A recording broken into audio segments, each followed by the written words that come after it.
la clase. Bueno, muchas gracias. Ya están al menos 7, 8 estudiantes aquí en esta clase. Yo sé que madrugar es complicado, pero esto no es solamente aquí en las clases, en las teleclases, sino que también cuando la clase es presencial, la escasez de estudiantes es bárbara. O sea, hay un grupo de 30, 40 estudiantes a una clase de 6 de la mañana llegan 10, a veces 5 o 6 estudiantes, en especial los días en que llueve, ¿cierto? Cuando llueve es muy complicado y las teleclases tienen la ventaja de que evitan esa necesidad de exponerse al clima. Bueno, entonces hoy empezamos ya a hablar del trabajo final, ¿cierto? El trabajo final,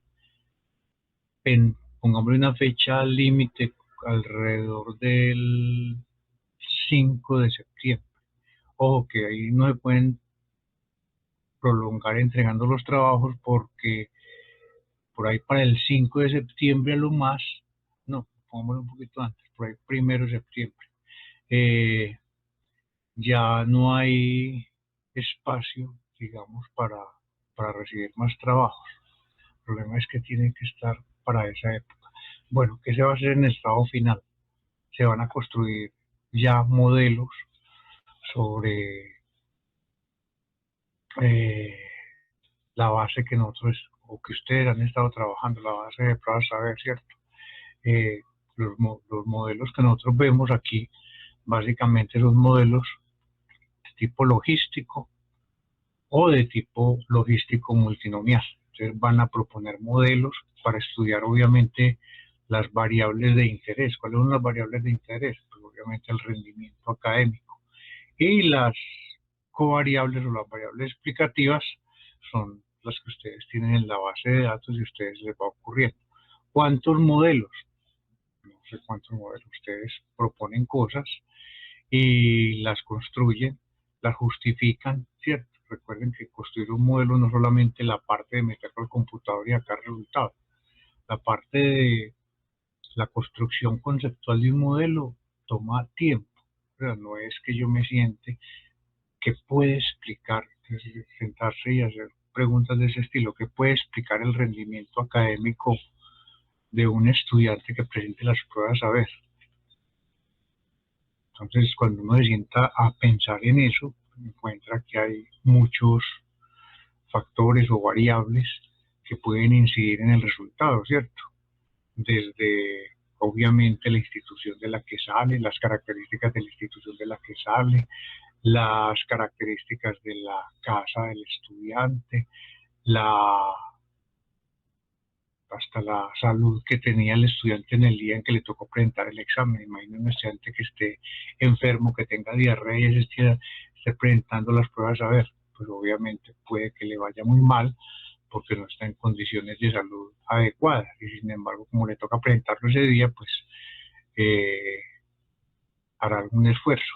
Eh, o condiciones, por ejemplo, psicológicas del estudiante, que el estudiante se ponga extremadamente nervioso enfrentando ese examen y lo conteste mal, aunque el estudiante sea muy bueno. Eh, cuando yo era estudiante, eso existía una palabra que le decían tupir. No sé si ustedes hayan escuchado esa palabra, las pueden preguntar a sus papás o a sus abuelitos qué significa la palabra tupir. No, es que se tupió en el examen. Entonces ustedes han escuchado esa expresión, una expresión muy vieja, pero que puede suceder, ¿cierto? Entonces miren que hay miles de variables que explican el resultado de una prueba como la prueba saber para cada estudiante, pero como nosotros no tenemos acceso a eso ni nada, solamente podemos trabajar con lo que está en la base de datos. Entonces ustedes construyen los modelos, ¿cierto? Ahí cada uno construye los modelos y los justifica antes de estimarlos. Después de que los justifique, ya entonces la persona de ustedes estimar el modelo y ya analizan resultados y miran cómo los nuevos resultados con lo que ustedes esperaban antes de estimar el modelo, ¿cierto? Por ejemplo, yo pienso que la educación pública al mismo nivel de riqueza tiene básicamente los mismos resultados que la educación privada, ¿cierto?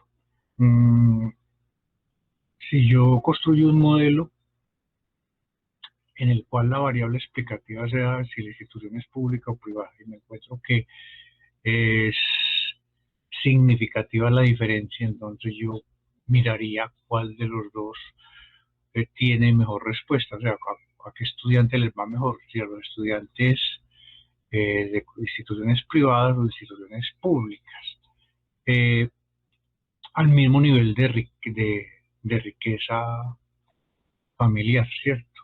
O de colegio, al mismo nivel de riqueza de colegio.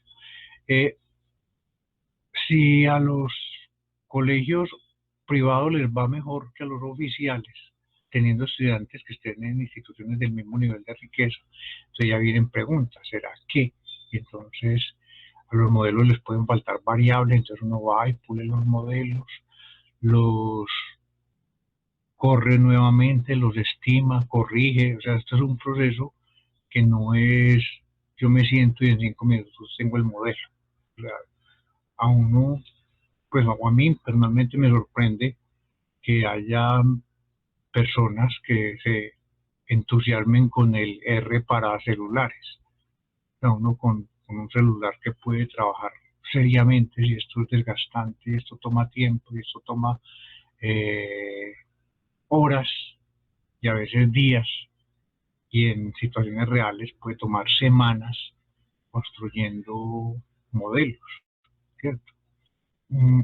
Entonces, ustedes lo que van a hacer es enfrentar el mundo de la modelación, ya ustedes lo han enfrentado en otros cursos, pero aquí tiene una base de datos muy seria, ¿cierto? Que es real, una base de datos que tiene implicaciones sociales, que tiene implicaciones políticas, que tiene implicaciones a nivel de decisiones, que son fundamentales. Entonces, mucha gente en el país tiene la idea de que la educación pública de alguna manera es muy deficiente y que una solución podría ser dejar que los privados eduquen a los estudiantes, ¿cierto? Entonces, el Estado les puede pagar a los privados para que eduquen a los estudiantes, con todas las implicaciones que tienen eso, que tienen esas decisiones. Mm, Cuando uno habla con los maestros inmediatamente dicen, no, eso no se puede. Pues, un momentico, para que usted argumentos tiene que mostrar resultados bien elaborados, tienen que esperar resultados de tipo estadístico, ¿cierto? Bien hechos. Pero cuando se miran los resultados estadísticos, como muchas veces les he dicho, a partir de la revista Semana, donde la revista Dinero, aquí tengo copia de la revista Dinero, a ver, esta es la copia del año pasado. No, esto es del antepasado, noviembre 29 del 2019, ¿cierto? Entonces, donde sale ranking 2019, los mejores colegios. Entonces salen títulos. La educación media no solo busca preparar académicamente a los jóvenes, sino también formar ciudadanos ejemplares. Los mejores colegios sobresalen por sus resultados en las pruebas Saber 11 y por su aporte a la comunidad. Conozca a los líderes de cada ciudad. Y aparecen tablas y tablas y tablas donde los que dominan son los colegios privados, ¿cierto? Generando la impresión que los colegios públicos nada que ver. Eso es muy peligroso en un sentido de que son análisis estadísticos mal hechos, ¿cierto? Simplemente son resúmenes estadísticos crudos, que son inequitativos y o que son tendenciosos. Entonces a veces lo malo es que la revista Dinero tiene un impacto muy grande entre la gente que toma decisiones en este país, ¿cierto? Entonces son, son cuestiones que los docentes y los dirigentes de la educación pública han hecho muy poquito esfuerzo, por un lado porque o saben muy poquita estadística o no les importa. Y nosotros tenemos que hacer análisis estadísticos que sean bien elaborados, ¿cierto? Entonces miren que ustedes están enfrentando una situación en la que viene la pregunta y que es un análisis estadístico bien elaborado. Entonces aquí lo estamos enfrentando. Análisis estadísticos como que saca la revista Semana, que saca la lista de los mejores colegios, donde en el mismo paquete meten colegios ricos, pobres, paupérrimos, y obviamente los colegios de la gente rica son los mejores por las cosas que ya hemos discutido. Entonces todas estas cosas que uno las ve, que uno las siente, hay que llevarlas al papel, o sea, hay que escribirlas. Esto no es simplemente que yo sienta, sino que yo voy escribiendo el documento y en el documento voy plasmando todas esas ideas que me van saliendo a mí, ¿cierto? A veces, a veces dicen, no, ¿yo para qué escribo esto? No, muchas veces uno escribe una hipótesis, dice, los colegios públicos y los privados, al mismo nivel de riqueza, los rendimientos académicos deben ser los mismos en las pruebas a veces.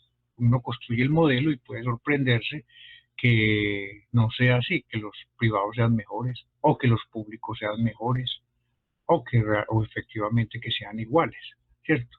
Cuando yo logro demostrar eso estadísticamente, yo puedo mandarle a la revista dinero o hablarle a alguien y decirle que ustedes están presentando la información en forma sesgada, ¿cierto? Una forma manipulada. Pero yo tengo que tener elementos técnicos serios que me permitan a mí hacer eso. Y estas son las cuestiones que ustedes tienen que elaborar, o sea, que no tener el miedo, o sea, ustedes no me están presentando un trabajo a mí, o sea, ustedes están haciendo un trabajo, digámoslo, profesional. Cuando usted esté trabajando en una empresa y le pidan que haga un reporte de algo, usted tiene que construirlo usted mismo, ¿cierto? El jefe no le va a decir, no, es que el trabajo lo va a calificar de 4, 5, 3, un número, no. Usted hace un trabajo bueno y se queda en la empresa, y si hace un trabajo deficiente, finalmente le dan la carta de despido, le dicen, chao, chao, usted no me sirve a mí porque usted no hace las cosas bien hechas, ni muestra que usted tenga un valor agregado adicional, ¿cierto? Yo siendo jefe de una empresa, pues no, ¿cómo me justifico una persona que maneje muy bien R y que no sea capaz de hacer análisis estadísticos completos? Los análisis estadísticos realmente son asuntos muy serios, a veces son demasiado tediosos, son largos, desgastantes, y lo más triste de todo, después de usted hacer un análisis estadístico muy complicado, sacar 100 páginas o 200 páginas de un reporte, resulta que a usted le toca entregar una cosa que se conoce como resumen ejecutivo, y el resumen ejecutivo es de 1, 2 o 3 páginas, ¿cierto? Y el jefe de uno o el dueño de la empresa solamente lee el reporte ejecutivo. Entonces, por eso aprender a hacer reportes ejecutivos también es de extrema importancia, ¿cierto? Porque eso es lo que muestra lo que ustedes son. Es como cuando uno hace la hoja de vida, y usted en la hoja de vida tiene que ser muy sucinto, pero mostrar todo su potencial ahí. Entonces, el, el resumen ejecutivo es como la hoja de vida del reporte. Bueno, entonces ya quedamos con eso, ¿cierto? Muchos modelos logísticos, tanto tradicionales como los multinomiales. Bueno, sin más de esto, pues la pregunta es,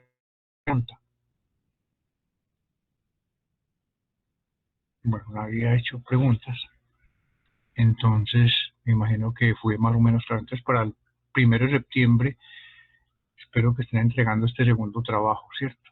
Esos trabajos son un solo paquete. Mire que todo ha estado haciendo referencia básicamente a lo mismo. Si estuviéramos en un curso de maestría, estarían haciendo simulaciones, estarían probando la calidad de un resultado estadístico con otro, etcétera, etcétera. Pero como esto es un curso de pregrado y muchos de ustedes van a trabajar en empresas, a ustedes no los van a poner a validar pruebas estadísticas. Ustedes el jefe suyo pues no creo siquiera que sepa qué pruebas estadísticas utiliza usted. Entonces, sería muy raro que un jefe le dijera a usted, yo necesito que usted me haga un análisis de la potencia de esta prueba comparada con esta otra prueba. No. Eso le pasa a la gente que está haciendo maestrías y doctorados, que todo el tiempo tienen que estar luchando con esas cosas que a veces dicen tanto desgaste para tan poquito. Recuerden los intervalos de confianza para la binomial que vimos al comienzo del curso, ¿cierto? Que hay muchos, que les comenté que hay un artículo en una revista portuguesa de estadística donde comparan 22 intervalos de confianza, 22 fórmulas distintas y para construir intervalos de confianza para la proporción. Esas cosas las hace la gente cuando está en el mundo académico, los estudiantes doctorales se dedican a esas comparaciones. Pero uno lo que hace es buscar el mejor intervalo de confianza. Pero miren que eso se filtra tan poquito que en la mayoría de textos estadísticos se siguen presentando fórmulas de intervalos de confianza que son deficientes para la proporción, que es el caso más sencillo. En muchos otros casos tenemos que utilizar fórmulas que uno sabe que son deficientes porque son las únicas que tenemos y cuesta mucho hacer desarrollos metodológicos, o sea, sentarse, por ejemplo, a escribir todas las matrices de GSK a mano o utilizando máxima, es, es desgastante. Bueno, entonces ustedes con este trabajo, pues yo creo que terminan ya los trabajos del curso, ¿cierto?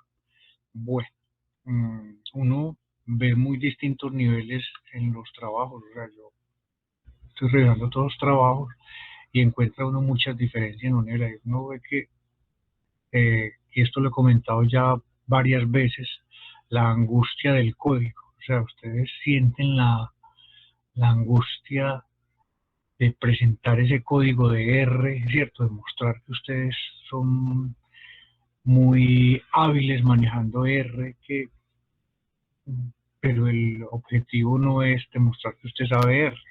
El objetivo para mí es demostrar que usted es capaz de usar, utilizando elementos estadísticos o técnicas estadísticas o modelos estadísticos, bases de datos para responder preguntas que son importantes.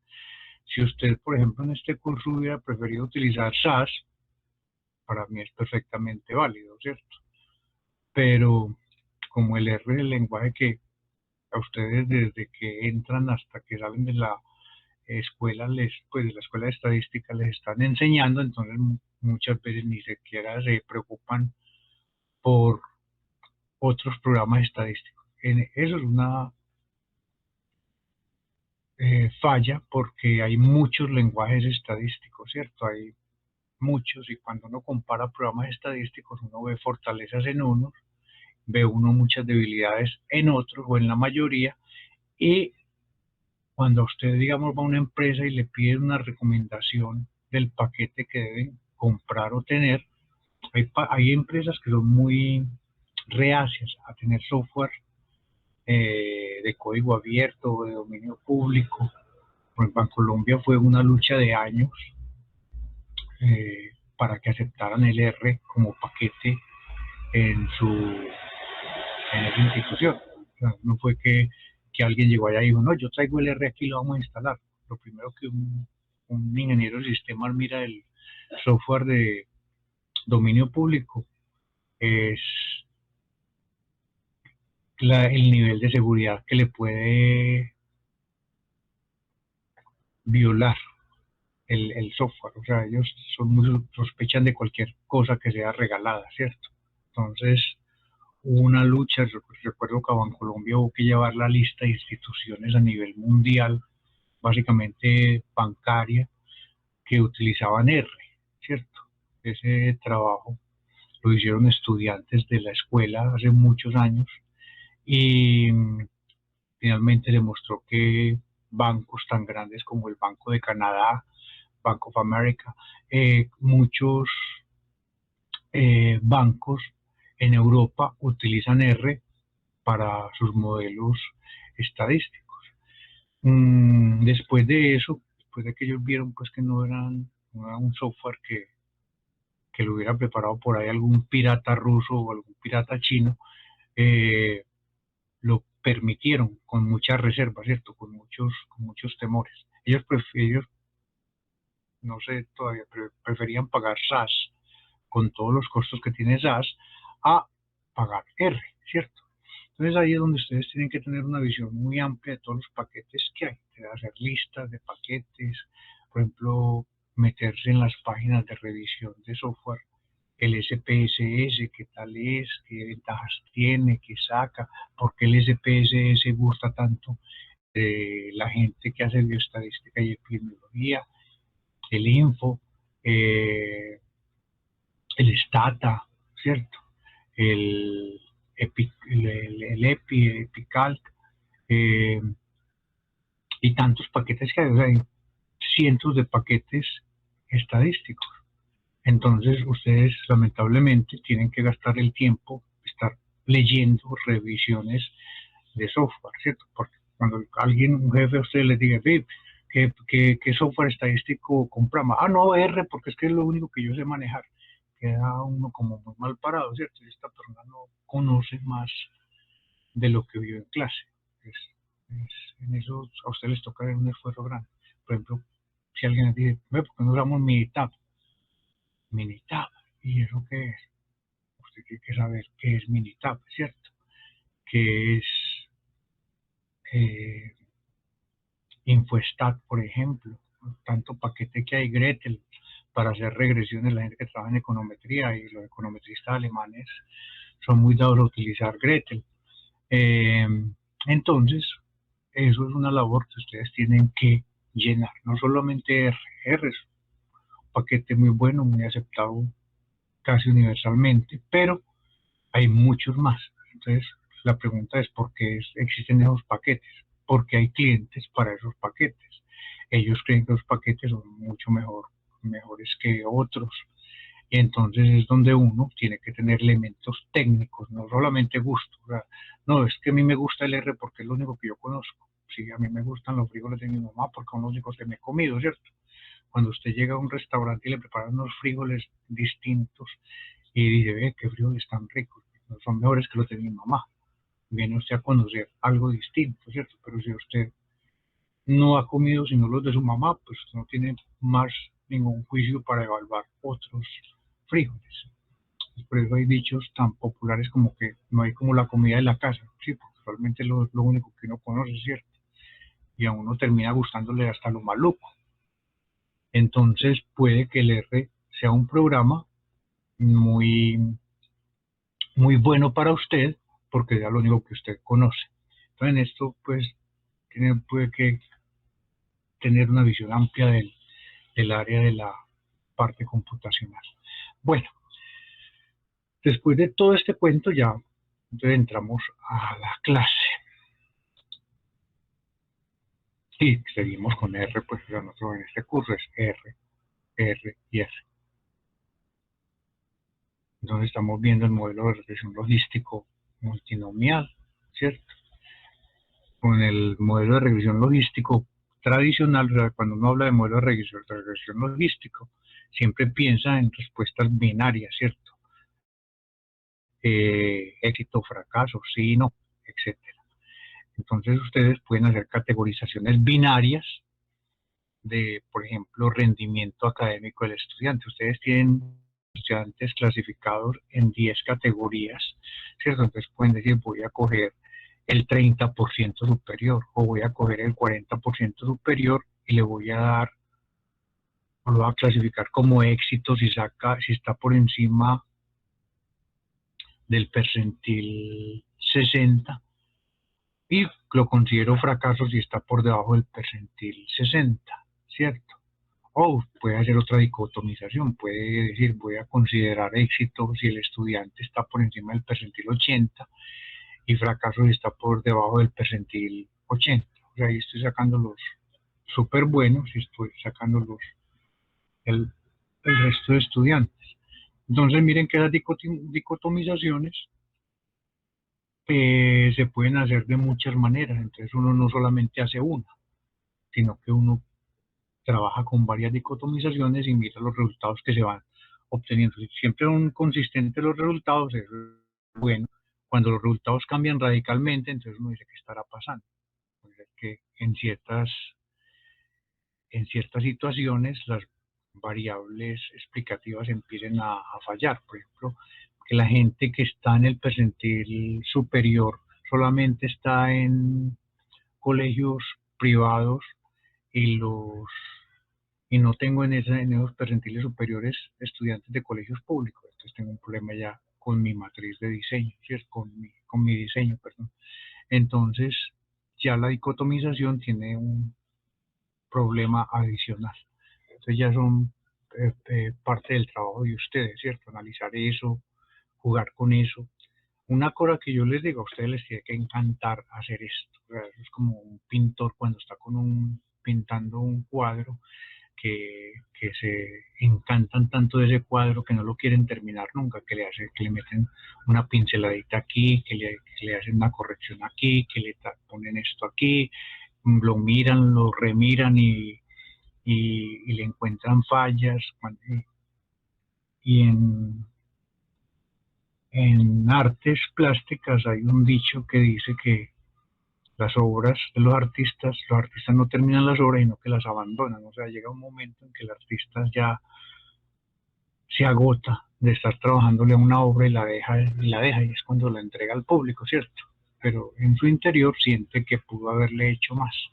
A uno le pasa también cuando está haciendo modelación, dice, yo puedo hacerle más, pero si no, nunca voy a acabar. Entonces en esto son ustedes los que proponen cosas, no les dé miedo proponer cosas. O sea, ustedes no me están proponiendo cosas a mí, ¿cierto? Ustedes están trabajando en un documento profesional y piensen que ustedes están elaborando un reporte en una empresa en la que ustedes trabajen.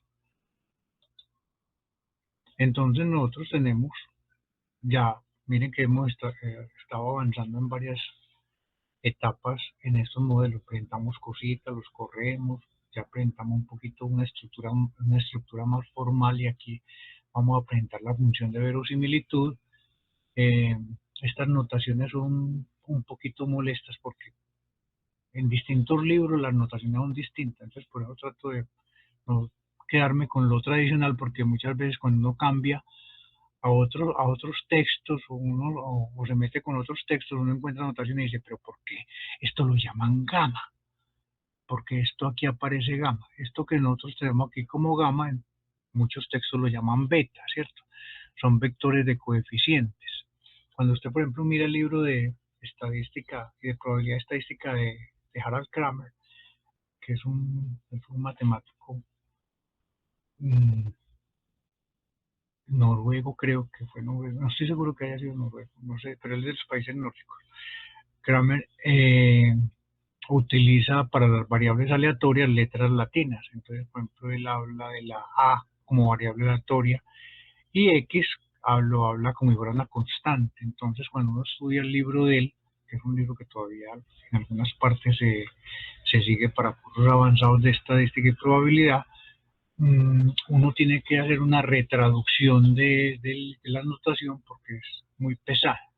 Entonces, en muchos textos las notaciones cambian ligeramente y entonces uno como que, ¿qué será esto? Bueno, entonces nosotros tenemos lo que son los logit, ¿cierto? La función logit multivariable, que es básicamente una extensión, como ya lo habíamos planteado. Mire que ya uno se acostumbra tanto a la forma matricial que la ve uno más clara en la forma matricial que de esta forma. Pero este es el logit, ¿cierto? Las probabilidades expresadas a través de la transformación inversa. Esto que tenemos aquí se conoce como una reparametrización, ¿sí?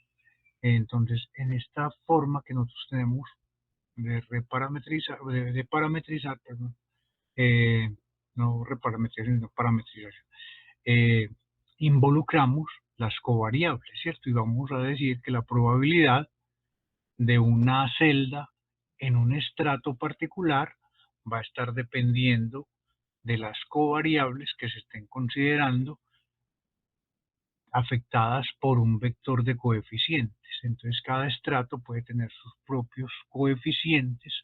O más adelante vemos que eso tampoco es así tan gratuito, y que algunos autores han hecho cosas raras, pero que son reconocidos y ellos justifican lo que hacen.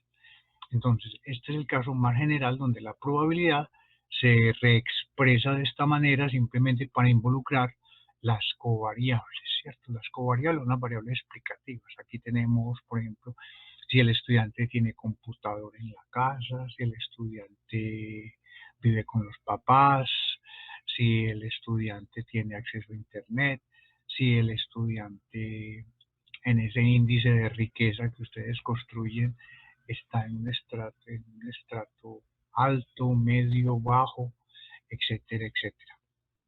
Entonces aquí tenemos las covariables y aquí tenemos los coeficientes. Lo que nosotros pensamos es que las covariables son importantes para explicar los cambios en las distintas probabilidades y que esos cambios se dan mediante estos coeficientes. Cuando afectan estas variables explicativas, lo afectan linealmente, vemos los cambios en las probabilidades. Entonces, la labor pues del estadístico, del matemático, es hacer la estimación de estos vectores de coeficientes gamas para obtener unos buenos estimadores. La palabra buenos es muy relativa y va asociada con conceptos de optimalidad que ustedes, me imagino, estudiaron en sus cursos de inferencia estadística, ¿cierto? Los cursos de inferencia estadística se dedican a buscar estimadores que son buenos, que son óptimos, o que son asintóticamente óptimos, etc.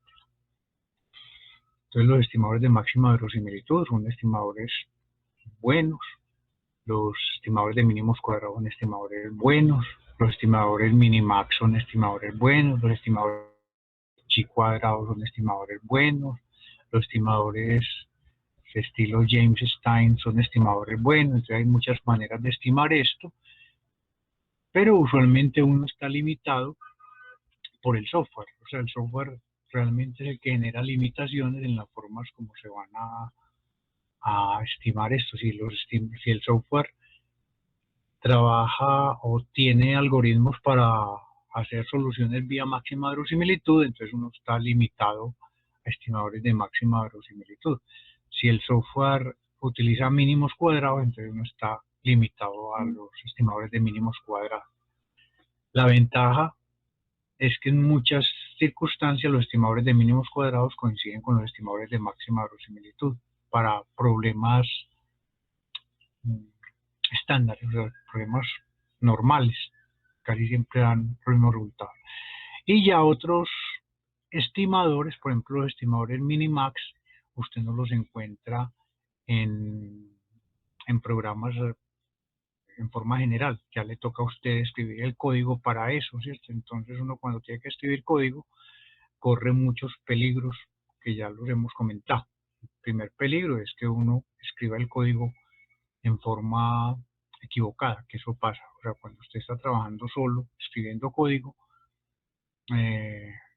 lo más seguro es que los programas tengan errores, y a veces los errores son garrafales y uno no los detecta porque el escribir código es muy agotador. Entonces, la persona que escribe programas usualmente tiene que hacer procesos de validación muy fuertes o mandárselo a otras personas a que le hagan las validaciones. Y eso toma tiempo y un gran esfuerzo. Entonces lo mejor es uno pegarse con lo que hay, ¿cierto? Bueno, entonces nosotros tenemos conceptualmente, pues miren aquí, para entrar a hacer unas definiciones matemáticas ya la cosa se vuelve un poquito molesta. O sea, no es que sea difícil, no molesta. Entonces cuando un sujeto pertenece a una categoría o no pertenece a una categoría, vamos a conceptuar, entonces tenemos K categorías o M categorías, como está aquí denotado, ¿cierto? Entonces tenemos un estrato particular y en el estrato vamos a tener sujetos. Un sujeto pertenece a una, ¿cómo lo denotamos? Con variables binarias, ¿cierto? Sí, no, el sujeto pertenece a una categoría, pero nosotros tenemos un sujeto aquí, digamos que el sujeto es una persona que acabó de entrar a su casa. usted no sabe esa persona de qué equipo de fútbol es hincha. Entonces usted le pregunta, vos sos hincha de qué equipo? Ah, yo soy hincha de... Uy, bueno, entonces no es hincha de Nacional, entonces se lleva un cero porque no es hincha de Nacional en esa categoría de Nacional. No es hincha del Medellín, se lleva otro cero ahí. Se lleva un cero en Envigado, se lleva un 1 en Itagüí, se lleva un cero en Millonarios, se lleva un cero en América. Entonces, ese vector de ese sujeto que acaba de entrar a su casa solamente tiene un 1 en una celda, ¿cierto? Las otras celdas tienen todas ceros. Eso es lo que está representando esto en esta forma aquí tan complicada. Ese vector, cada sujeto está generando un vector de eso. Por eso hablamos de la distribución Bernoulli multivariable, porque tenemos esas condiciones. Tenemos K categorías o M categorías y un sujeto solamente nos puede aportar un 1 ahí. Bueno, tenemos la función de probabilidad, ¿sí? En este caso lo representamos así, la probabilidad de un sujeto es conjunto de probabilidades de cada celda, ¿sí? Elevado a la W, que esa W solamente puede tener un 1 en una celda, el resto de celdas va con ceros, ¿cierto? Pero este es este es la probabilidad, este es el modelo Bernoulli multivariable, que está aquí, mire ya que con fórmulas las cosas empiezan como pues no parecer más difícil, para parecer un poquito aburrido, pero digamos el desarrollo de máxima verosimilitud exige que yo haga desarrollo de este estilo, ¿cierto? Entonces este es mi función de probabilidad para un sujeto, donde el W representa un vector que tenemos m menos un ceros y un 1 en una de las categorías, ¿cierto? Entonces cada sujeto nos entrega un átomo de información representada en forma de un vector. Bueno, entonces si tenemos observaciones independientes, mire que cuando tengamos un modelo donde haya dependencia de observaciones, este modelo ya no es válido como está representado aquí. Este modelo solamente es para observaciones independientes. Ah, que cuando puedo tener dependencia. La dependencia aparece en muchas formas y a veces en forma muy sutil. Y entonces cuando uno tiene dependencia le toca construir modelos y a veces los modelos son difíciles de construir o difíciles de analizar o difíciles de estimar. Entonces cuando vienen, son por ejemplo, los datos que se llaman enclustrados, en forma de clúster. Ah, que cómo así. Por ejemplo, si yo le pregunto a todos sus hermanos y a usted mismo de qué equipo de fútbol son hinchas, lo más, pues lo más seguro no, pero hay una alta probabilidad de que todos ustedes pertenezcan más o menos al mismo, sean hinchas del mismo equipo de fútbol. ¿Por qué? Porque uno tiende a dejarse afectar por los papás o por los tíos o por, bueno, que mi papá es hincha de Medellín, entonces aquí todos somos hinchas del Medellín, porque yo desde niño he visto la bandera colgada del Medellín y mi papá tiene un cuadro de los jugadores de fútbol del Medellín y mi papá tiene todo el uniforme en Medellín y mi papá, bueno, entonces eso, como ustedes de chiquito ha estado viendo eso, lo más seguro es que eso lo mueve a que sea hincha del Medellín, ¿cierto? Pudiera pasar antes lo contrario, si al papá todo el mundo lo odia y él es hincha del Medellín, todos los hijos sean hinchas del Nacional o de otro equipo. Entonces miren que los datos dentro de una familia, aún para el problema tan simple, están correlacionados, ¿cierto?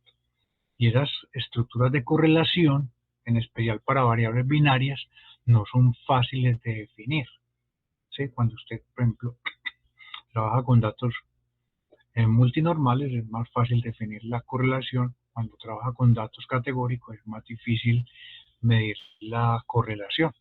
Entonces ahí se forma un problema y es un problema relativamente difícil. Que hay soluciones aproximadas como la que tienen modelos mixtos, sí, pero no son soluciones fáciles necesariamente. Entonces tenemos el modelo, que simplemente ya es el producto, ¿cierto?, de las n observaciones que son multinomiales. Entonces tenemos la muestra, tamaño n, ¿sí? Como son independientes, entonces tenemos la productoria y de los modelos individuales. Bueno, y utilizamos la parametrización logística que se plantea para estos modelos, ¿cierto? Entonces, nosotros tenemos las observaciones dado la matriz de covariables.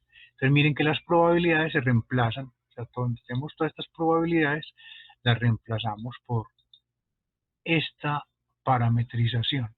Hay otras parametrizaciones, como lo hemos dicho. Recuerda que cualquier función de distribución sirve, función de distribución acumulada, para hacer parametrizaciones aquí, para construir modelos que ya no son modelos logísticos, sino otros tipos de modelos. El modelo que habíamos dicho que era muy popular, el modelo Probit, ¿cierto? Podríamos tener también otros modelos, pero este es el modelo más fácil, entre comillas, de manejar. Entonces, es el modelo más popular y este es el modelo que más gusta, digamos, entre los usuarios de estos de modelos para este tipo de problemas. Entonces, uno usualmente sigue esas líneas y además estos modelos tienen pues ventajas metodológicas, las interpretaciones son más fáciles, aunque no son directas, pues no, o sea, este no es el modelo de regresión tradicional que uno da, el meta 1 significa esto, ¿no? Aquí las interpretaciones son escabrosas, o sea, cuestan sudor y lágrimas para hacer una buena interpretación de a veces se queda uno sin tener una interpretación clara de los coeficientes, ¿cierto? Entonces, a veces uno mejor prefiere trabajar sobre los resultados del modelo que trabajar sobre los propios coeficientes estimados de los modelos. Dice, ve, el vector de observaciones era este y yo estoy obteniendo una predicción a partir del modelo de esto. Entonces mira que el error es muy pequeño o el error es muy grande, el modelo no está ajustando bien. Y se hace uno el loco con todos los coeficientes, porque los coeficientes no son necesariamente fáciles de interpretar.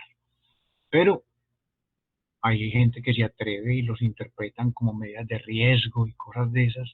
A veces se les va la mano y, e interpretan las cosas en formas muy simplistas. En esto hay que tener mucho cuidado en las interpretaciones porque a veces no son las que uno piensa.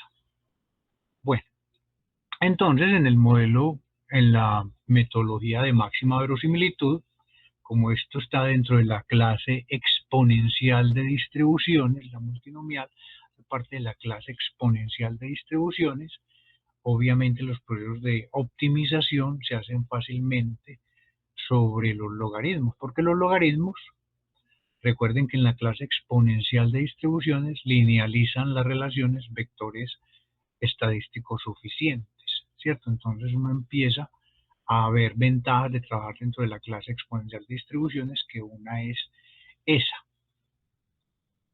¿cierto? Que los estadísticos suficientes aparecen como coeficientes o aparecen eh, en en el exponente de la clase exponencial mezclado con los parámetros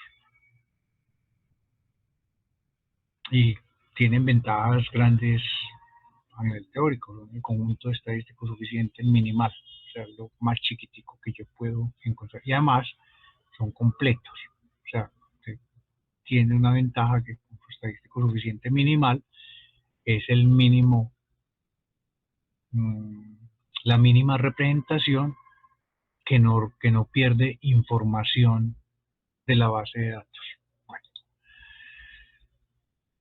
entonces, nosotros podemos simplemente reexpresar esto, ¿cierto? Mire, esto aquí, forma lineal, a través de esas funciones logit, ¿sí? Con ciertas restricciones de tipo lineal, porque ahí empiezan a aparecer parámetros por todos lados. Y el problema se vuelve un problema ya numérico. Nosotros tomamos la derivada de esto, ¿cierto? Con respecto a cada uno de los parámetros que aparezcan aquí metidos. Claro, por aquí este vector tiene parámetros, este vector tiene parámetros, este vector tiene parámetros. Entonces, piensen, hay que hacer unas derivadas con respecto a cada parámetro que aparezca involucrado aquí.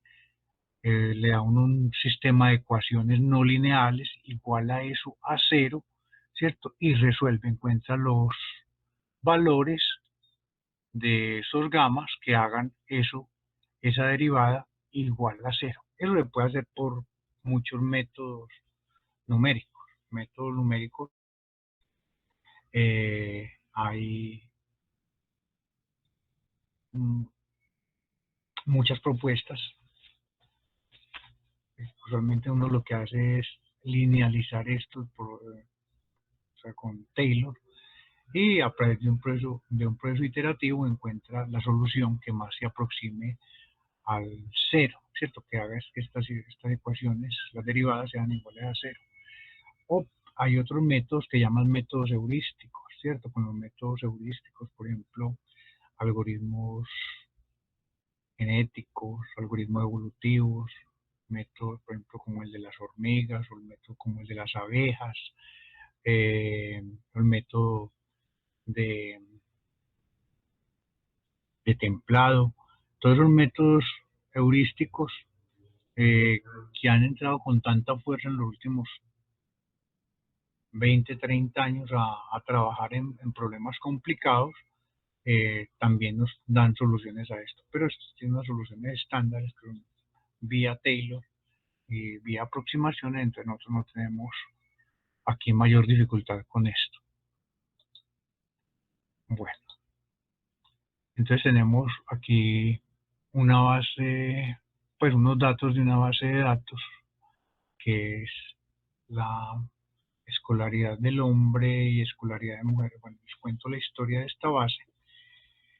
Esta base la levantaron los estudiantes del programa hace muchos años, ¿cierto? Que era para resolver un problema metodológico cuando se hacen encuestas. La pregunta principal en esa clase, yo tenía un psicólogo que estaba haciendo la maestría. Entonces era ver, digamos, tratar de determinar la calidad de la relación que tenía hombres y mujeres casados, ¿cierto? Entonces, la cuestión era que respondieran a la pregunta si usted pudiera volver al pasado, se volvería a casar con la persona que está casada en la actualidad.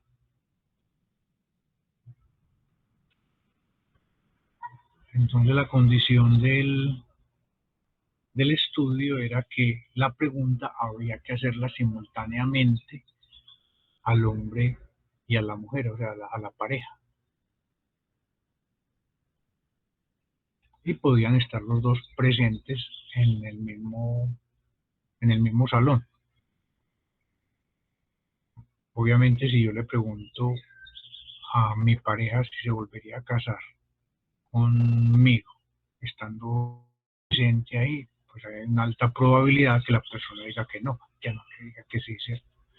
Y si usted tiene que responder eso, teniendo su pareja presente, lo más seguro es que usted dice que sí, que se volvería a casar, a no ser pues que estén en una crisis de esas en las que el odio fluye por todos los poros.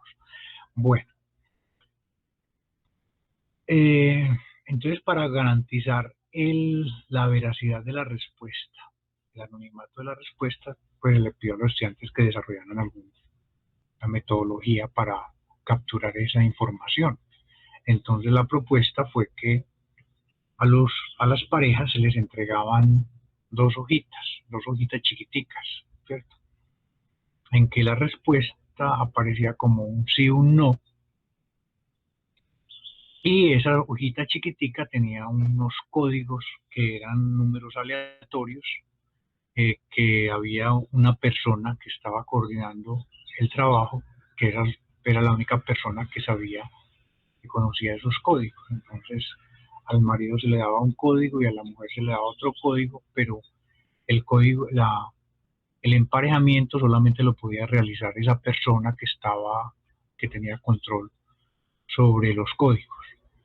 Y para garantizar que la persona cuando respondía no le quitara el papelito a la pareja, entonces el, el encuestador llevaba dos marranitos, pues puro marranito porque marranitos, hay muchas alcancías en forma de marranito, ¿cierto? Entonces, dentro del marranito, antes de empezar el estudio, se habían metido hojitas de respuesta con códigos y con respuestas falseadas, tanto a un marranito y al otro marranito. Entonces estaban los marranitos eh, con ya hojitas de respuesta. Entonces se le pedía a la persona que respondiera y que rápidamente metiera, metiera la respuesta dentro del marranito. Que si la otra persona entraba así en estado de furia total y le cogiera el marranito y rompiera el marranito para ver la respuesta, no pudiera determinar cuál es la hojita de la respuesta de su pareja. Es como para prevenir situaciones anómalas. Esto era pues simplemente parte de divertimento, pues, o sea, de entretenimiento técnico. Mm, bueno, entonces los muchachos hicieron un trabajo grande, los muchachos y las muchachas, o sea, fue un grupo que era como de 12 estudiantes que lo hicieron. Entonces ellos no solamente le preguntaban, la pregunta crítica era esa y era la pregunta simpática donde a los se les prestaba el marranito para que metieran la respuesta automáticamente. Ah, no, que es que yo no tengo nada que decir. Se les pedía a ellos silencio absoluto. Usted no va a decir nada, no lo diga con voz alta, simplemente responde y meta, ¿cierto? Metió en el marranito y listo. Era lo único, la única respuesta que se metía en el marranito. Bueno, de resto ya se hacían unas encuestas normales, entonces se les preguntaba la edad, cuánto tiempo llevaban de casados, cuántos hijos tenían, cuál era el nivel educativo de la persona, quién era el que aportaba la mayor parte del ingreso a la familia, etcétera, etcétera. Entonces se hacían encuestas, se le hacían tanto al hombre como a la mujer, ¿cierto? Y finalmente se emparejaban. Entonces, una de las preguntas hacía referencia al nivel educativo de los hombres y las mujeres, ¿cierto? Las parejas. Entonces vemos que la mayoría de los datos están en la diagonal principal, ¿cierto? O sea, las personas tienden a casarse con personas de su mismo nivel educativo. Sí, sí es claro. O sea, sería muy raro que ustedes que están estudiando en la universidad salieran a la calle, no, yo no voy a buscar pareja en la universidad, yo voy a buscar pareja en otra parte, una persona que no tenga siquiera estudios de primaria. Pues realmente uno encuentra a su pareja en el entorno en que uno se mueve, ¿cierto? Usted no, si usted se mueve en un entorno mm, académico, universitario, lo más seguro es que su pareja también va a tener una carrera universitaria. Aunque, digamos, usted puede tener su novia de barrio, lo más seguro es que su novia, o su novio, perdón, de barrio es una persona que al menos haya terminado la secundaria o esté en la secundaria. Mm, esto tiene un problema también, que es que las personas a las que se hace la encuesta tenían distintas edades. Entonces había personas muy viejas, ya personas mayores de 50 años, ¿cierto? Y habían personas relativamente jóvenes, alrededor de 25 años, pues para estar casados, ¿cierto? Eh, entonces, en las personas mayores pasa que hay un efecto que se conoce como efecto cohorte, ¿cierto? El efecto cohorte, que de pronto alguna vez lo comentamos aquí en clase. Cada generación está sujeta a todas las condiciones sociales de esa generación. Por ejemplo, las personas que son muy mayores, que ahora están en los 80s, 90s, les tocó una época en que desde muy jovencitos tenían que salir a trabajar, entonces el estudio era una cosa muy marginal, entonces a duras penas terminaban la primaria, ¿cierto? Ya estudiar secundaria era como un paso muy grande en educación. Entonces aquí tenemos una variable de confusión que es la edad del sujeto, ¿cierto? Eso puede estar afectando los resultados de esta tabla. Bueno, todos los efectos de confusión son difíciles de manejar, pero nosotros vamos a suponer que los tenemos bajo control. Bueno, entonces nosotros podemos estimar con esta tablita modelos logísticos asumiendo que una de las variables es fija, o sea, si yo conozco el nivel educativo del hombre, puedo predecir el nivel educativo de la mujer, o si conozco el de la mujer, puedo predecir el del hombre. Entonces, hay muchas formas también de modelar estas tablas, pero como vamos a trabajar estamos trabajando con el modelo de regresión logística multinomial, les voy a presentar la librería NNet. No sé si ya la conocen o usted, pues a veces uno llega con algo y dice, ve, tengo esto que es nuevo, y ya todo el mundo lo conocía, queda uno como, bueno, no sé si ustedes han trabajado con esta librería NNet o saben para qué es. ¿Alguien la ha utilizado? Imagino que ustedes que hacen minería de datos la utilizan permanentemente.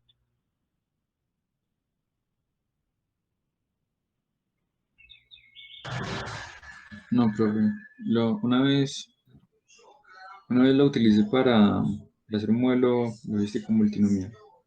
Esto es para Pero, redes neuronales. Esta librería está hecha para trabajar con redes neuronales. Y es muy raro que esta librería de redes neuronales tenga la función para construir un modelo de regresión logística multinomial adentro, ¿cierto? Uno dice, ¿por qué metieron esa función que no tiene nada que ver con redes neuronales y, y la metieron ahí? Entonces, el problema es lo que les he dicho ya varias veces, las librerías de R las escriben sujetos, personas como ustedes, como yo, que tienen sus cosas buenas, regulares y malas. Una de las cosas malas que tienen muchos programadores es la aversión a escribir documentación, ¿cierto? Entonces la librería adolece de ese problema, una documentación deficiente. Entonces uno ve los resultados de la librería, pero no ve cómo son los procesos al interior de las funciones, ni hay documentación clara sobre cómo se procede. Entonces uno lo que mira o cree es que las estimaciones se hacen vía redes neuronales para el modelo logístico multinomial en esta librería. Bueno, esa es una de las cosas. Entonces, esta es una librería que tiene regresión logística multinomial. Entonces aquí tenemos las parejas, ¿cierto? Esta es la base de datos de la pareja completa, ponemos la columna 9, la columna 4 y vamos a escoger la, el modelo. El modelo es multinom, ¿cierto? En la librería NNet. Multinom, escolaridad mujeres, dado la escolaridad del hombre, ¿sí? Entonces tenemos resultados de un proceso iterativo que tenemos oculto. Por aquí no hay ninguna información que nos diga esto hacía referencia a qué algoritmo. Entonces, estas son las cosas a veces aburridoras de muchas librerías o paquetes de R que entregan información un poquito limitada o muy limitada, ¿cierto? Entonces no sabemos cuál fue el algoritmo que se utilizó. Nos dicen que hubo convergencia, ¿cierto? a esta palabrita la escribió el que programó esto, el valor inicial fue tal, el valor final fue tal. Bueno, ¿cuántas iteraciones hubo? A veces en los procesos iterativos pasaba con SAS con mucha frecuencia, en modelos no lineales, que SAS, cuando usted ajustaba un modelo no lineal, SAS en el IN paraba y entregaba resultados.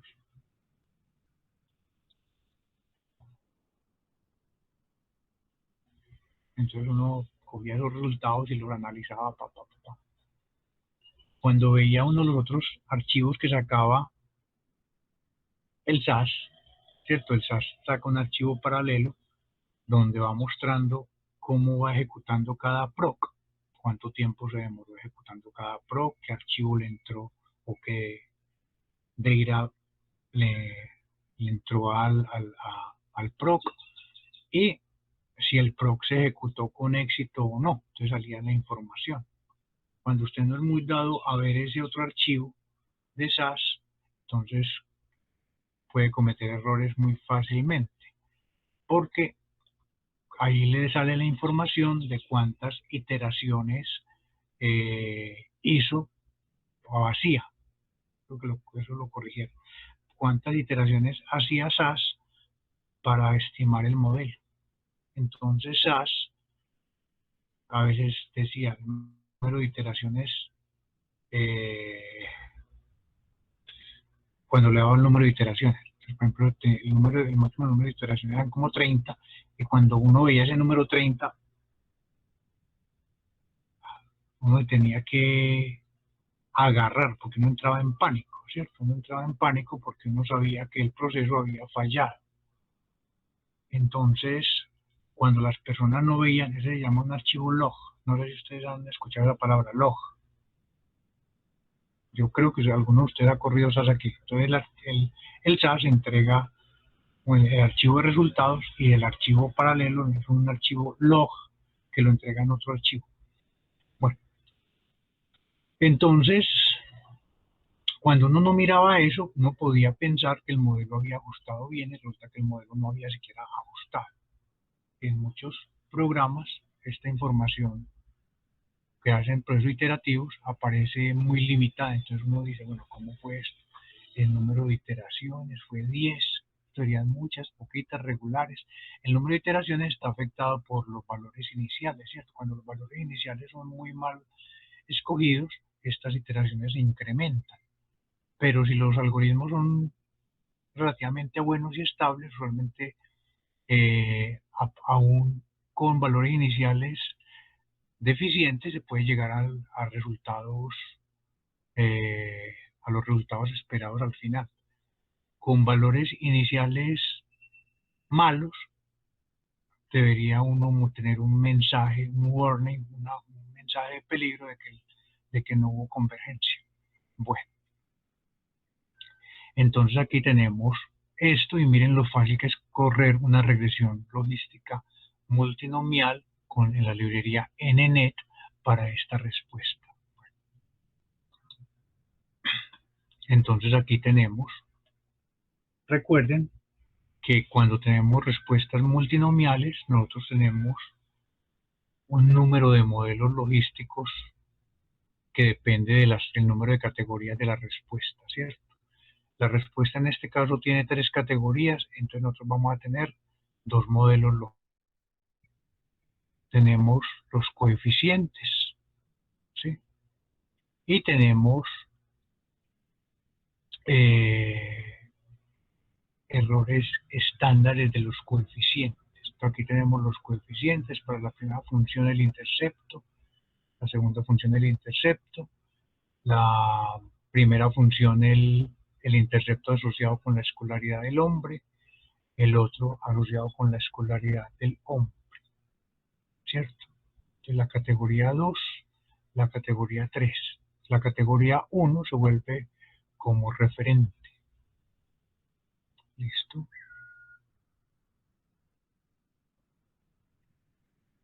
Entonces, Entonces, ¿qué pasó aquí?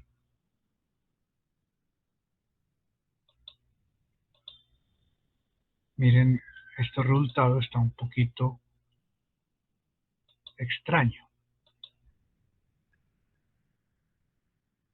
Y está extraño es porque esta escolaridad del hombre,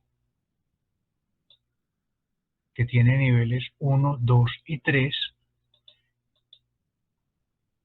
aquí en el programa faltó un comando importante, y es ¿cuál? AsFactor, ¿cierto? El programa la opción AsFactor. Entonces, esta función lo está tomando como si fuera una variable continua. Es un error en la programación. Entonces, esos errores son muy comunes cuando estamos trabajando con variables categóricas, que uno a veces, cuando escribe los modelos, piensa que el programa va a entender perfectamente qué es lo que uno le está metiendo. Resulta que el programa aquí está entendiendo escolaridad del hombre como si fuera una variable continua por la forma como está tabulada, 1, 2 y 3. Sin embargo, el programa sí entiende que la variable respuesta es categórica. Miren aquí una especie de contradicción. Yo no le tengo que poner AsFactor a esto, y a esto sí le tengo que poner AsFactor para que el programa funcione bien. O sea, aquí hay un problema técnico que si uno no es muy consciente de esto, comete estos errores. Estos coeficientes trabajan como si la variable fuera continua, como que la variable 1 fuera una medición, la respuesta para el nivel de escolaridad del hombre, 1, 2 y 3 fueran variables continuas, lo que es falso, ¿cierto? Nos entrega información acerca de los errores estándares, o sea, nosotros podemos hacer pruebas de hipótesis sobre la validez de estos coeficientes y nos saca una matriz de correlaciones que nos es útil si queremos hacer eh, algún tipo de trabajo con contrastes o combinaciones lineales de los niveles de las variables. Bueno, hay otro modelo que aparece en R, que es el de la librería más. Aquí.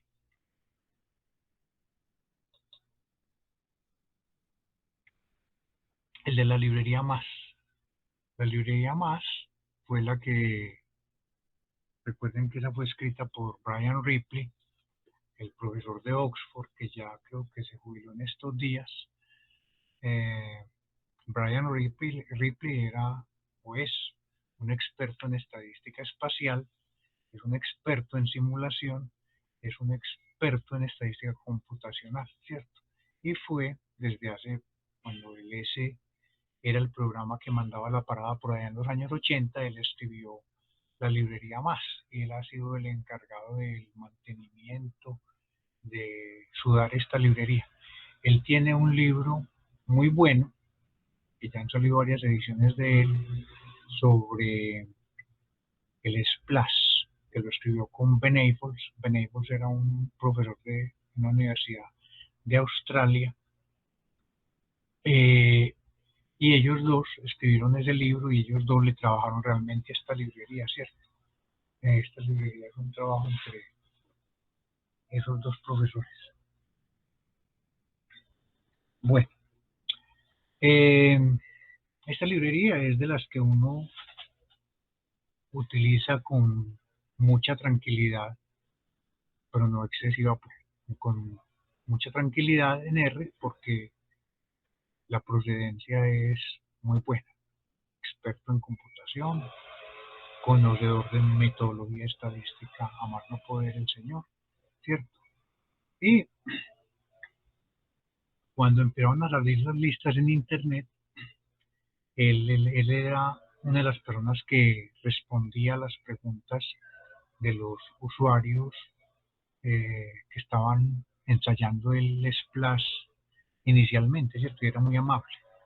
Ya después, con el tiempo, ya se fue volviendo muy huraño, porque como las preguntas son repetitivas, a toda hora está entrando gente que está viendo el R por primera vez y vuelven y repiten las mismas preguntas que hicieron los que la vieron por primera vez hace 20 años. Entonces, a él ya le daba jartera y respondía en forma un poquito agresiva la respuesta, pues a las preguntas, perdón.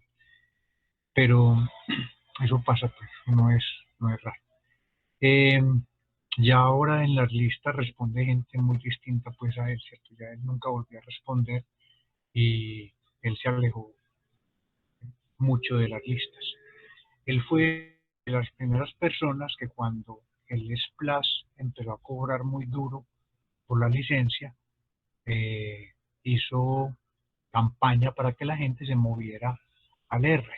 Y él fue de las personas que le dio el sentido que tiene el R ahora, porque el R empezó como un programa muy básico, ¿cierto? Entonces él regaló el código para que lo incluyeran en la librería ahí, habló con otros investigadores para que regalaran su código, para que lo metieran ahí, exportaron.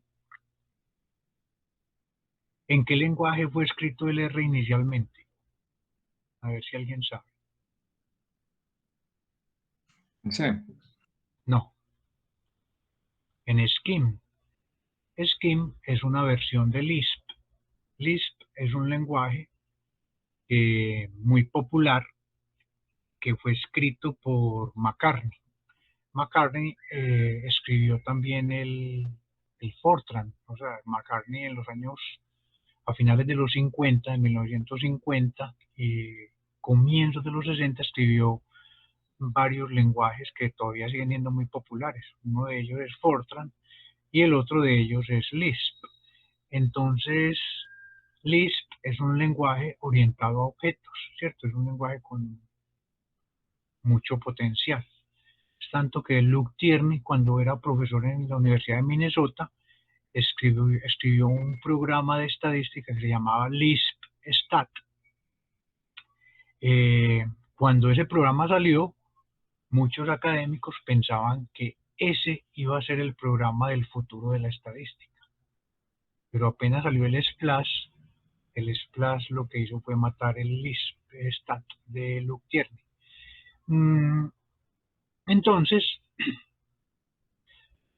Brian Ripley lo que hizo fue mover a la comunidad académica a que hicieran la traducción de Scheme a C y ya digamos el R está básicamente escrito en C con algunas funciones en Fortran, con algunas eh, señitas, por ejemplo, a Lisp, sobre todo en la estructura, ¿cierto? Porque uno piensa que el lenguaje que el programa está escrito en Lisp por la forma como se hacen las asignaciones. Por ejemplo, la asignación de flechita a la izquierda, cuando usted dice X, flecha, ¿cierto?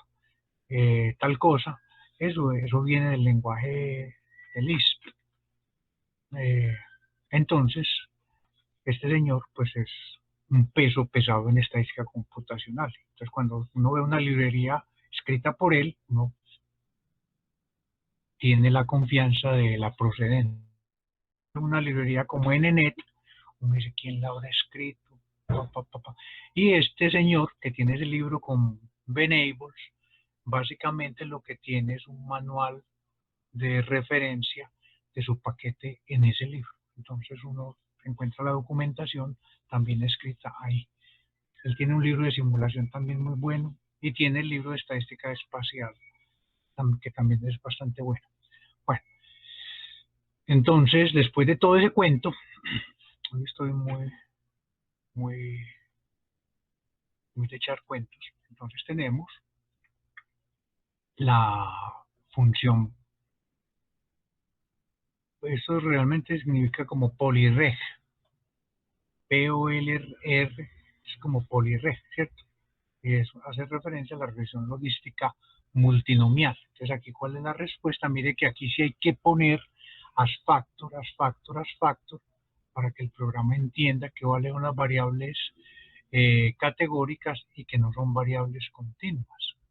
Entonces aquí nos está dando, estamos construyendo el modelo. Y esta es la información que nos entrega el modelo. Nos entrega los coeficientes, ¿cierto? Nos da los niveles de la escolaridad del hombre. Entonces tenemos un nivel de referencia a la escolaridad del hombre, que es el 1, el 2 y el 3 son con referencia al 1, ¿cierto? Y tenemos otra variable que metí aquí que no la tenía en la otra parte, el ingreso del hombre.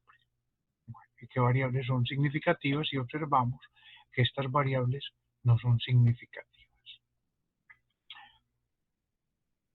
Entonces aquí tenemos las... perdón, no tenemos el valor P. Esta variable es significativa la escolaridad, pero no es significativa el ingreso del hombre. Aquí tenemos los errores estándares, aquí se hacen unas pruebas de los errores de los interceptos. Los interceptos aparecen separados. Miren aquí una cosa muy particular en estos modelos. Nosotros, ¿cuántos estratos tenemos aquí? 3. Tendríamos 3 estratos, ¿cierto? El nivel educativo del hombre. 1, 2 y 3. Mire que esta tabla está volteada a como nosotros la usamos normalmente, ¿cierto? Entonces tenemos 1, 2 y 3. ¿Sí? Y para cada estrato tenemos 2 modelos logísticos. Para cada estrato tenemos 2 modelos logísticos. Entonces en total tendríamos 4 modelos logísticos. ¿Sí? Pero aquí, cuando nos aparecen a nosotros, no hay poquitos coeficientes. Si nosotros tenemos 4 modelos logísticos, tenemos entonces ¿cuántos coeficientes? Tenemos interceptos, tenemos 2 interceptos para cada estrato, tenemos 2 pendientes para cada estrato y tenemos 3 estratos. Entonces tendríamos 6 y aquí solamente nos aparecen 4. ¿Y qué pasó con los otros 4? Aquí nos está pasando exactamente lo mismo, ¿cierto? Nos aparecen menos. ¿Qué nos está pasando aquí? Porque hay tan poquitos coeficientes si nosotros tenemos en el modelo. Entonces aquí viene una cosa que los paquetes son muy parcos en decir.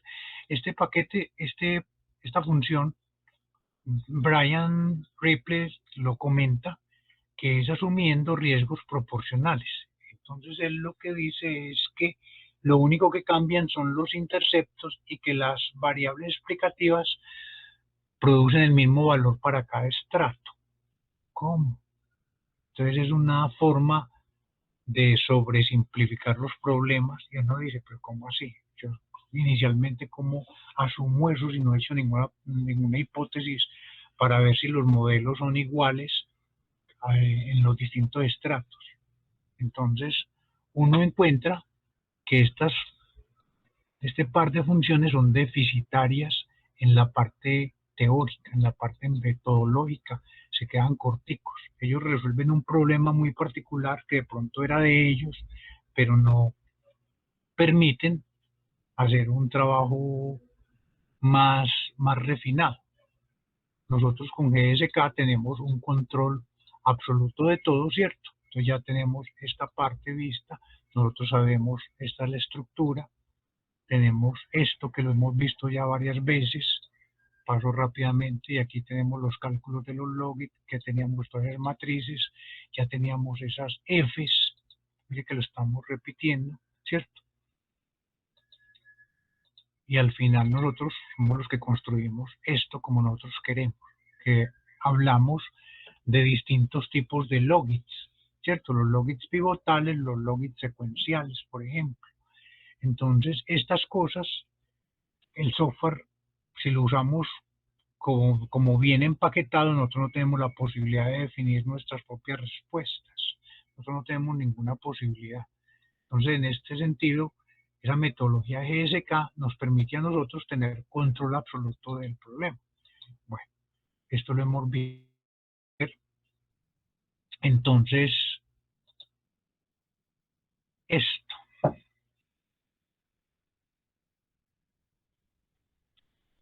Esto que está aquí es el modelo inicial más complejo que podemos tener, ¿cierto? Nosotros tenemos para cada estrato, mire, este paquetico que está aquí arriba, ¿sí me están oyendo? Por favor, si me están oyendo, Sí, profe. bueno, gracias. Este paquetico que tenemos aquí hasta esta parte donde envían los punticos hace referencia al primer estrato, a las respuestas del primer estrato. Todo esto son modelos logísticos. Y uno pudiera inicialmente pensar que cada una de estas funciones, cada una de estas respuestas tiene su propio modelo, ¿sí? Entonces, para la primera respuesta del primer estrato, asumimos este primer modelo. Para la segunda respuesta, asumimos otro modelo logístico. Para la última respuesta considerada, asumimos otro modelo logístico. Entonces, ¿cuántos modelos tenemos para el primer estrato? Tenemos, dependiendo del número de respuestas, tenemos R-1 modelos con sus propios parámetros, ¿cierto? Entonces, ¿cuántos parámetros tiene? Hay K más un parámetros para la primera, K más un parámetro para la segunda y K más uno para la última respuesta. Entonces tenemos K por R menos K más 1 por R menos 1. Es el número de parámetros que tiene los modelos que tienen los modelos del primer estrato. Y como tenemos ese estrato, vamos a tener en este caso, S por K más 1 por R menos 1 parámetros. ¿Cómo? Sí, este sería el modelo más general que se puede construir para la regresión logística multinomial. Aquí no se imponen restricciones de ninguna clase, ¿cierto? Ningún estilo, o sea, usted no está imponiendo ninguna restricción. ¿Es el único modelo que hay? No. Entonces vamos adelante, este es el modelo en forma genérica. Uno tiene X beta, y aquí podemos sacar nuestra X beta, ¿cierto? Donde la F sería las respuestas, donde la X tendría esta estructura, mientras la matriz de diseño tiene esta estructura, tiene, para el primer estrato, tiene el intercepto y tiene las covariables asociadas de estrato. Para la segunda respuesta, el intercepto y las covariables de estrato.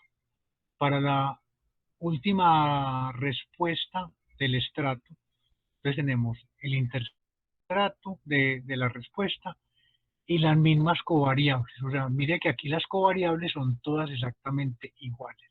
En esta matriz, estos valores son todos iguales, pero están ubicados sobre es como una especie, es una matriz diagonal en bloque, ¿cierto? Es una matriz diagonal en bloque. Esto es para cada estrato, y cada estrato tiene sus propias variables explicativas, ¿sí? Pero dentro de cada estrato, para las respuestas, las variables explicativas son exactamente las mismas. ¿Sí es claro eso o no? Bueno, esto hay que pensarle un ratico para que no sea tan confuso, pero este es el modelo más general donde está. Todos los modelos tienen coeficientes distintos, ¿cierto? Entonces, cuando nosotros vamos a hacer la matriz de diseño completa, tenemos una matriz diagonal en bloque, o sea, cada X de aquí está representando un estrato, ¿cierto? Las respuestas de un estrato. Y cada X de esas que está ahí tiene esta estructura. Y el vector beta esa es la estructura del beta.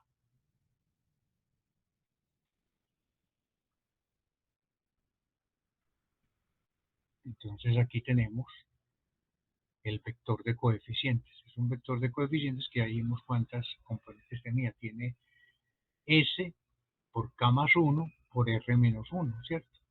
Componentes. Es el número de parámetros que tenemos aquí. Tenemos muchos parámetros. Bueno, otro modelo. Entonces, en este modelo vamos a asumir que para cada estrato para cada función, dentro de cada estrato, los coeficientes son los mismos.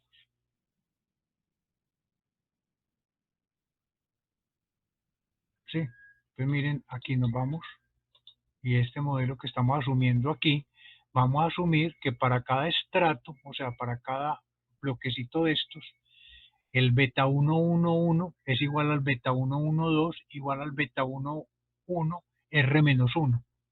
El beta 211 va a ser igual al beta 212 beta 21 R menos 1. O sea, estos coeficientes son todos iguales y lo que va a cambiar son los interceptos.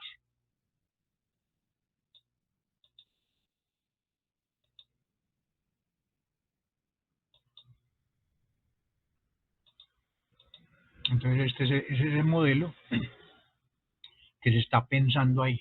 Obviamente esta es una simplificación, ¿cierto? Nosotros ya no tenemos tantos distintos. ¿Cuántos parámetros distintos tenemos? Tenemos ese número de estratos, tenemos cuántos coeficientes, tenemos R menos un beta ceros y tenemos K betas, K betas. Sí, sí es claro. Entonces ya tenemos muchos menos parámetros con esta representación de un modelo. Pero este modelo tiene uno que justificarlo, decir por qué asume uno que los modelos dentro de las categorías tienen los mismos coeficientes, el impacto de las variables es exactamente el mismo. Entonces mire que esa simplificación que se hace no es tan obvia, ¿cierto? Yo tengo que decir por qué estoy asumiendo eso. Ah, que es que lo asumo porque es que el software que dispone el R solamente me permite hacer eso. Ah, bueno. Pero usted quién sabe si está ajustando un modelo correcto, ¿sí?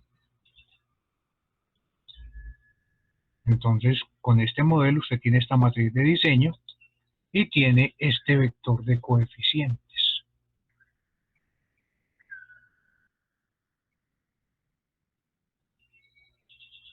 Este vector de coeficientes. Ahora, otro modelo sería asumir que para todos los estratos los coeficientes asociados con las variables explicativas son exactamente los mismos. Ahora no es dentro de estrato, sino que es para todos los estratos, las variables siguen siendo, los coeficientes siguen siendo exactamente los mismos y que lo único que cambian son los interceptos. ¿Cómo? Sí. ¿Esto sí lo hacen? Sí, si no, mire NNet y mire el PolyR de Ripley para que vea lo que hacen. Ellos asumen modelos así sobresimplificados. Pero eso es correcto. Puede que sí, puede que no. ¿Cierto? Con ese puede que no, bien grandote. Porque uno está haciendo una simplificación que tiene uno que tener mucha información externa para poderla justificar. ¿Cómo así que una justificación externa? Sí, que otras personas hayan validado esos modelos, ¿cierto? Que esos modelos realmente los hayan probado estadísticamente con modelos más generales. Es decir, si no, hicieron pruebas de hipótesis y compararon todos esos coeficientes en el primer modelo que no tenía restricciones y se dieron cuenta que se podía hacer esta reducción. Chévere. Esas reducciones son peligrosas cuando yo de entrada trabajo con las funciones de R, no sé cómo están construidas porque estoy trabajando con modelos que de pronto estén sobresimplificados. ¿Sí?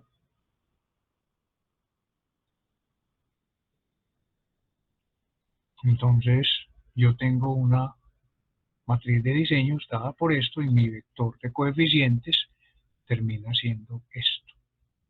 Fácil, muy fácil de calcular. Aquí están hasta aquí van los interceptos y de resto las covariables, todas las covariables tienen los mismos coeficientes para todos los estratos.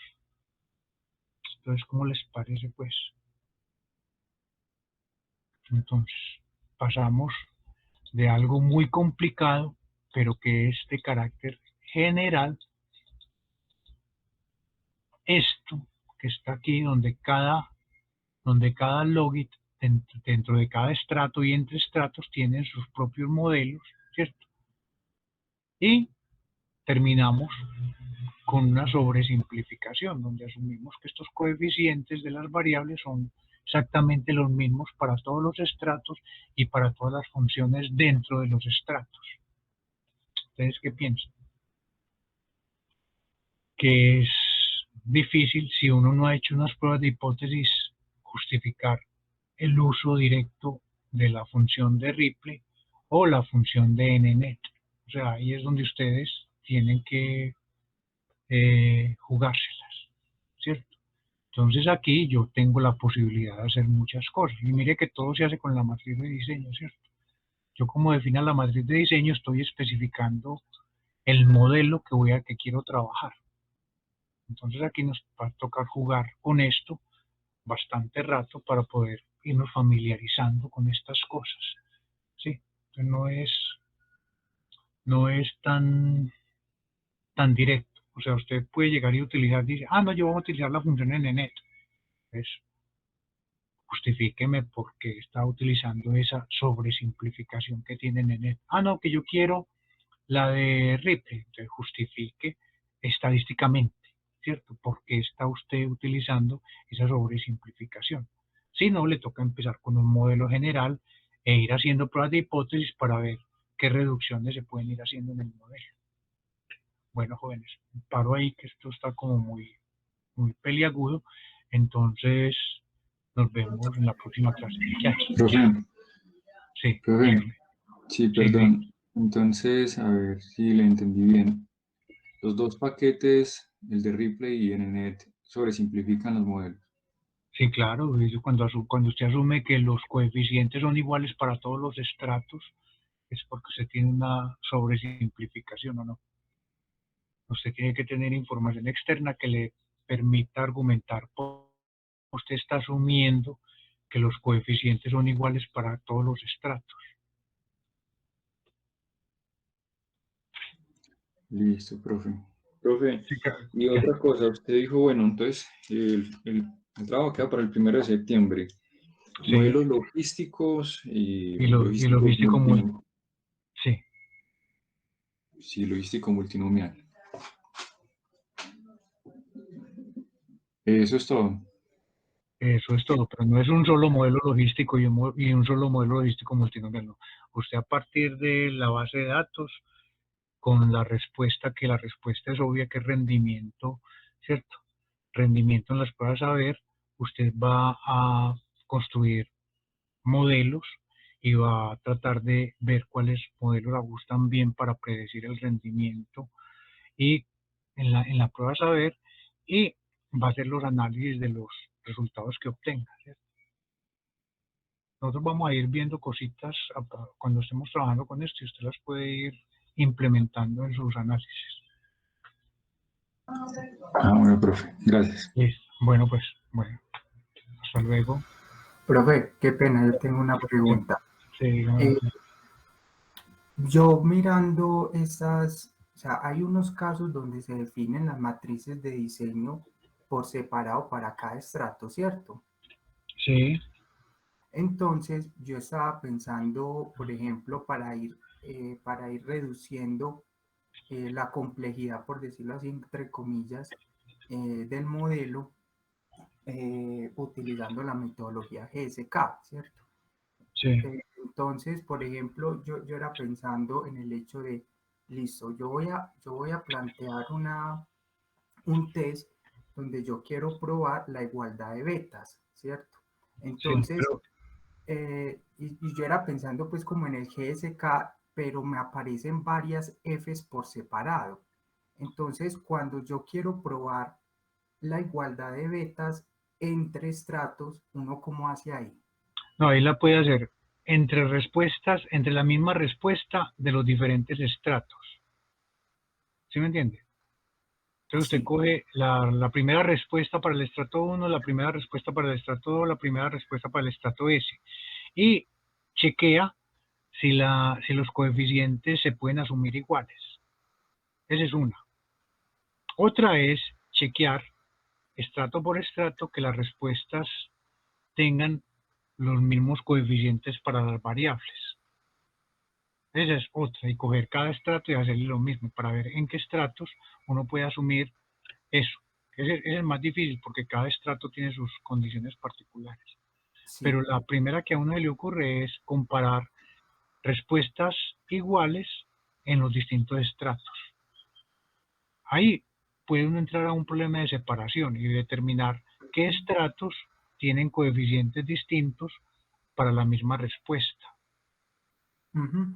Pero, profe, por ejemplo, pues yo pensaría que para reducir como el problema, pues no habría como mucha necesidad de entrar a esa separación de Fs. No, sí, de todas maneras se reduce. O sea, usted digamos, si la Exacto. mitad de los estratos se pueden modelar con un modelo muy simple y la otra mitad con un modelo más complejo, de todas maneras usted redujo la cantidad de parámetros que hay que estimar. Ujú. Ah, listo, profe, sí. Entonces es como una especie de f sub 1 igual a f sub 2 igual a igual igual. Pero excepto en los interceptos, realmente los interceptos son distintos. Entonces, para los Ujú. interceptos hay que hacer un trabajo también de pruebas de hipótesis por separado. Fíjese que Ah, usted tiene pruebas de hipótesis aquí por todos lados. sí, sí, sí. Ajá. Ah, listo, profe, listo. Ah, Ok. bueno, pues Mateo. Profe, Listo. y para el trabajo, ¿seguimos con el Valle de Aburrá o para toda Colombia? Usted los puede escoger para el Valle de Aburrá, que es de alguna manera más limitado y puede ser más cercano porque ustedes conocen qué pasa aquí en el Valle de Aburrá. O si alguien se arriesga a comparar, por ejemplo, Antioquia con Boyacá, o coger así, entonces ir ampliando el problema un poquito, no cogerlo todo de golpe porque si no salen tantas categorías por tantos lados que terminan enloquecidos. Listo, listo, profe. Sí, Muchas ok. gracias. Bueno, pues, hasta luego. Chao. Hasta luego, profe, gracias. Hasta luego, que estén bien. Hasta luego, profe. Hasta luego. Bueno, voy a